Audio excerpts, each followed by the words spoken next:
بسم اللہ الرحمن الرحیم۔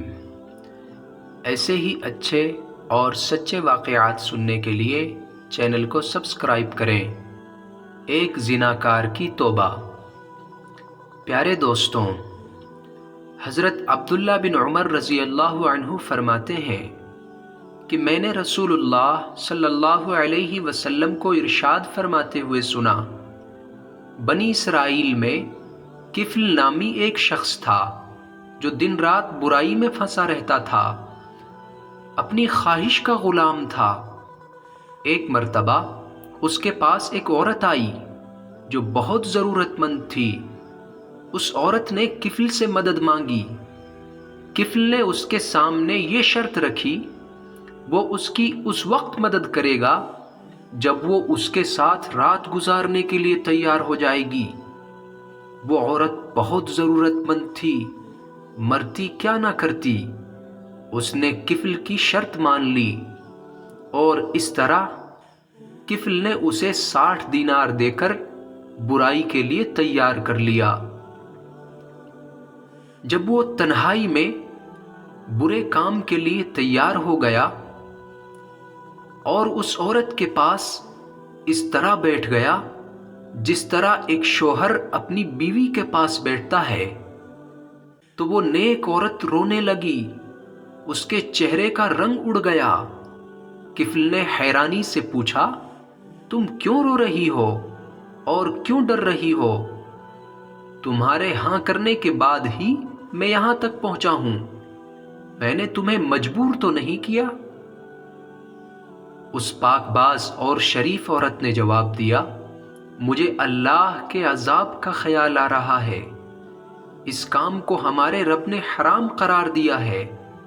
میں اپنی ضرورت سے مجبور ہو کر اس برے کام کے لیے تیار ہو گئی، ورنہ میں نے یہ برا کام کبھی نہیں کیا۔ اب اللہ کا ڈر مجھے بے چین کر رہا ہے کہ میں اللہ کو کیا منہ دکھاؤں گی۔ اے کفل، اللہ کے واسطے اس بدکاری سے رک جا، اپنی اور میری جان پر رحم کر، آخر اللہ کو بھی حساب دینا ہے۔ اس معصوم لڑکی نے ایسے درد بھرے لہجے میں یہ باتیں کہیں کہ کفل کا دل پگھل گیا۔ اس کی باتوں نے کفل پر گہرا اثر ڈالا۔ وہ اپنے ارادے پر بہت شرمندہ ہوا۔ اللہ کے عذاب کی شکلیں اس کی آنکھوں کے سامنے گھومنے لگی۔ زندگی بھر کے برے کرتوت ایک ایک کر کے اس کی نظروں کے سامنے آنے لگے۔ وہ اپنے گناہوں کو یاد کر کر کے رونے لگا۔ اپنے دل میں سوچنے لگا، مجھے تو اللہ کے عذاب سے بہت زیادہ ڈرنا چاہیے۔ اس عورت نے ابھی گناہ بھی نہیں کیا اور یہ اس طرح جہنم کے خوف سے کانپ رہی ہے، جبکہ میری تو ساری زندگی ایسے برے کاموں سے بھری ہوئی ہے۔